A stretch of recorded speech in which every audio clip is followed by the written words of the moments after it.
નમસ્કાર મિત્રો, એબી જલાલજી એજ્યુકેશનલ ચેનલમાં તમારું હાર્દિક સ્વાગત છે. Doctor Baba Saheb Ambedkar open university જે ડિસ્ટિંગ લર્નિંગ કરાવે છે, ડિસ્ટિંગ અભ્યાસ કરાવે છે, તેની અંદર જે વિદ્યાર્થી મિત્રોએ અલગ અલગ ડિપાર્ટમેન્ટ અલગ અલગ કોર્સની અંદર એડમિશન લીધું છે, તો તેવા વિદ્યાર્થીઓ માટે અમુક જાહેરાતો આવી છે. તેની વિગતો આપણે અહીંયા જોઈએ. પહેલાં બેઝિક માહિતી મેળવી લઈએ કે doctor Baba Saheb Ambedkar open university, short name છે BAOU, શું છે, શું કરાવે છે, તેના મુખ્ય ઉદ્દેશો શું છે. તો આ university open learning distance education provide કરે છે. તેની અંદર graduation, post graduation, vocational, professional ઘણા બધા કોર્સ, આ ઉપરાંત CCC જેવા ઘણા બધા વ્યવસ્થિત અને સારા કોર્સીસ કરાવી રહી છે.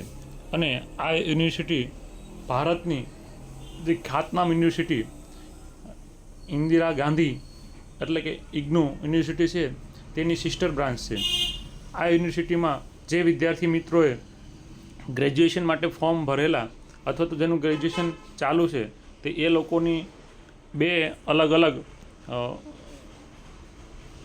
વર્ષની અંદર 2 વખત એક્ઝામ લેવાતી હોય છે. તો હાલ એક્ઝામ આવી રહી છે, તેના ફોર્મ ભરાવાનું ચાલુ થઈ ગયું છે. તો આ ફોર્મ કેવી રીતે ભરાશે, એ ફોર્મ ભરવા માટે શું ફીઝ હોય છે, તે બધી વિગતો આપણે જોઈએ. તો સૌપ્રથમ વિદ્યાર્થી મિત્રોએ doctor Baba Saheb Ambedkar open university અથવા તો BAOU એવું ગૂગલ ક્રોમ પર સર્ચ કરવાથી તમને આવું ડેસ્કટોપ જોવા મળશે.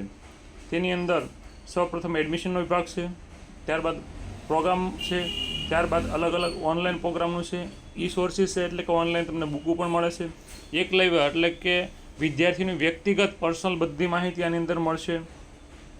ત્યારબાદ આપણે જોઈએ અસાઇનમેન્ટ છે, એક્ઝામિનેશન છે. તો આપણે ફોર્મ ભરવાનું છે, તો આપણે એક્ઝામિનેશનવાળું જે ઓપ્શન છે તેને સિલેક્ટ કરશું. એક્ઝામિનેશનવાળું ઓપ્શન સિલેક્ટ કરવાથી આપણને અલગ અલગ આવી રીતે જે ટેબ છે તે જોવા મળશે. તેની અંદર એક્ઝામ ફોર્મ છે, તો ઓલ ટિકિટ, એક્ઝામ ફોર્મ, અલગ અલગ એના નિયમો, નોટિફિકેશન, ટાઈમ ટેબલ આવું બધું આપ્યું છે. પણ આપણે એક્ઝામ ફોર્મની જાહેરાત થઈ છે, તો આપણે એક્ઝામ ફોર્મવાળું જે ટેબ છે તે ખોલશું.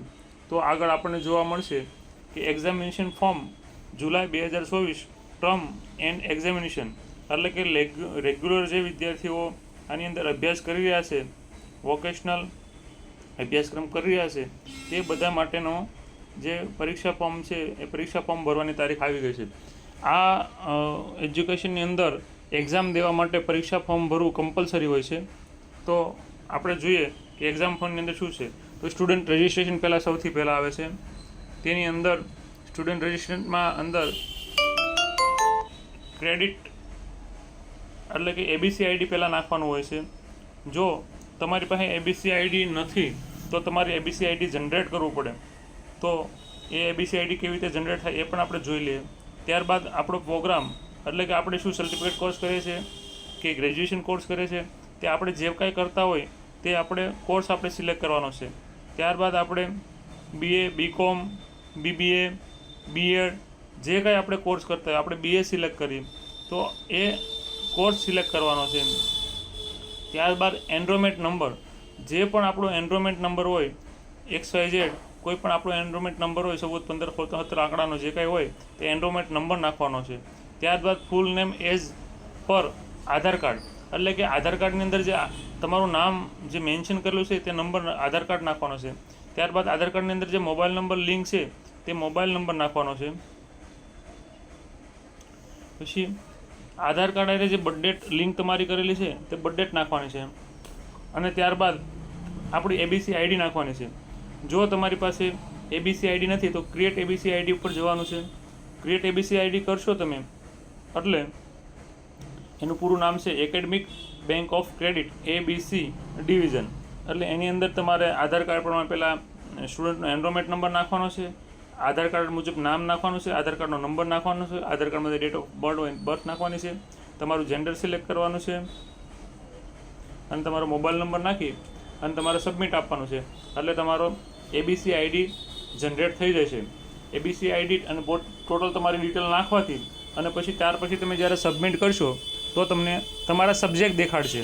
તો જે તે એક્ઝામની તમે એક્ઝામ દેવા માગો છો અથવા તો રેગ્યુલર તમારા જે સબ્જેક્ટ આવે છે તે તમારે સિલેક્ટ કરી અને સબમિટ આપવાથી તમારું એક્ઝામ ફોર્મ ભરાઈ જાય છે. એક્ઝામ ફોર્મ ભરવાની કોઈ ફીસ હોતી નથી, કારણ કે BAU એડમિશન વખતે જ એક્ઝામ ફી સાથે ઇન્વોલ્વ કરી બુક્સની બધી જ ફી એકસાથે લઈ લેતી હોય છે.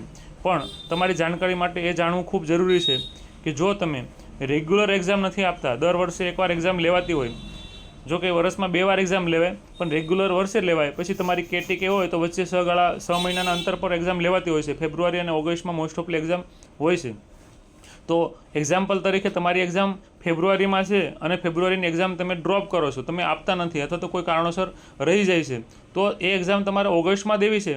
એટલે કે એક્ઝામ લેટ તમે આપો છો તો એ એક્ઝામ ફોર્મની અને એક્ઝામની જે લેટ ફી છે જે યુનિવર્સિટીએ નક્કી કરી હોય તે તમારે ભરવાની થતી હોય છે. ઘણા વિદ્યાર્થીઓ હોય છે કે એડમિશન લઈ લે 3 વર્ષનું પણ એક્ઝામ આપતા જ નથી, તો આ વિદ્યાર્થીઓને લેટ ફી ભરવી પડતી હોય છે. આ ઉપરાંત જે વિદ્યાર્થી મિત્રોએ ફેબ્રુઆરી મહિનામાં ગ્રેજ્યુએશનમાં કે અલગ અલગ કોર્સમાં એડમિશન લીધા છે તે વિદ્યાર્થી મિત્રોના આઈ કાર્ડ આવી ગયા છે, એની બુક્સ પણ આવી ગઈ છે. જે તમારા સેન્ટર હોય અથવા તમે ઘરનું એડ્રેસ આપ્યું હોય, હોમ ડિલિવરી લીધી હોય તો એ, અને ન આવ્યા હોય તો વહેલી તકે તમારા કસ્ટમર કેરનો નંબર છે BOUનો એની ઉપર કોન્ટેક્ટ કરવાનો છે. આ ઉપરાંત તમારા આઈ કાર્ડ પણ આવી ગયા છે, બુક્સ પણ આવી ગઈ છે, અને જે તમારે અસાઇનમેન્ટ લખીને આપવાના છે BOUના ગ્રેજ્યુએશન પ્રમાણે જે વર્ષમાં એકવાર અસાઇનમેન્ટ લખીને આપવાના હોય તે એસાઇનમેન્ટ પણ BOUની સાઇટ પર પ્રોવાઈડ કરી દેવામાં આવ્યા છે. તો આશા રાખું છું બધા જે મિત્રોએ એડમિશન લીધા છે તે એક્ઝામ ફોર્મ ભરવાનું ચૂકે નહીં. જો એક્ઝામ ફોર્મ તમે નહીં ભરો તો તમને એક્ઝામની અંદર બેસવા દેવામાં આવશે નહીં. એટલે વહેલી તકે એક્ઝામ ફોર્મ ભરી દો અને એક્ઝામની પ્રિપેરેશન કરવામાં એસાઇનમેન્ટ લખવાના બાકી તો એસાઇનમેન્ટ લખી નાખો. ખૂબ આગળ વધો તેવી અપેક્ષા સાથે જય હિન્દ, જય ભારત.